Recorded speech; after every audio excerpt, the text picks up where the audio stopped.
大家好啊，我係店長哈利。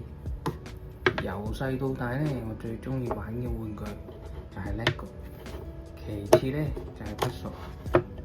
細個嗰陣時，成日要阿媽買300塊，跟住再挑戰1000塊，順利砌埋最後嗰一塊嘅時候，真係好滿足。但係問題就嚟啦，有1000塊咁大幅，砌完都唔知點擺。以前好興咧，就用大相架鑲起佢，掛喺牆上面就做個裝飾畫。但係大個咗自己出嚟住，就發現其實又唔係每間屋嘅風格都合適嘅喎。我就好想分享砌 puzzle 嘅樂趣俾人，同時咧，但係又覺得砌完其實都需要有個地方展示先得。於是乎，呢個 product 就出現啦。唔知大家有冇試過揀禮物送俾朋友咧？諗嚟諗去都唔知送咩，精挑細選之後啦，我自己就覺得唔錯嘅，但係又驚人哋都冇需要，或者又唔係好中意，咁就變咗冇用嘅嘢。但其實咧，送禮物呢個動作已經係佢最大嘅意義啦，因為對方收到嘅係嗰一份真誠嘅心意。如果你唔在意嘅話，根本都唔會諗住送啦，係咪先？不過呢，如果呢份禮物送得嚟又有紀念價值嘅話，咁就 very good 啦。我依家手上砌緊呢幅呢，就係準備送俾我朋友嘅生日禮物啦。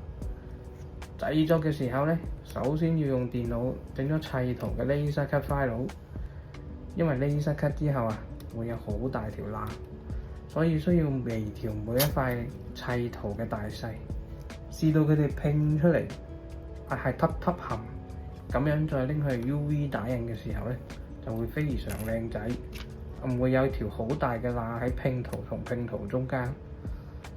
我呢，就特別揀咗亞加力板嚟做原材料，咁樣會耐用好多嘅，冇傳統嘅紙質砌圖咁容易爛。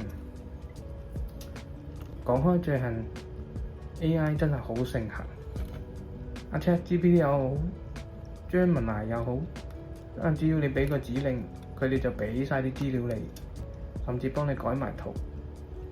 呢幅拼圖就係將嗰張相卡通化咗嘅成品，我就覺得非常適合做成 puzzle。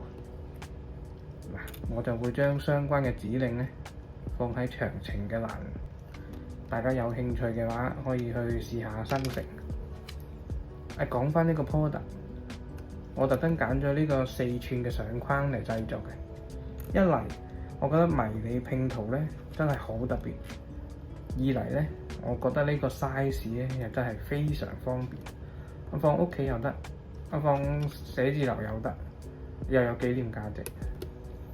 拼一段特別嘅回憶喎，好有心思。唔好意思，對呢個產品太滿意，所以自己讚自己。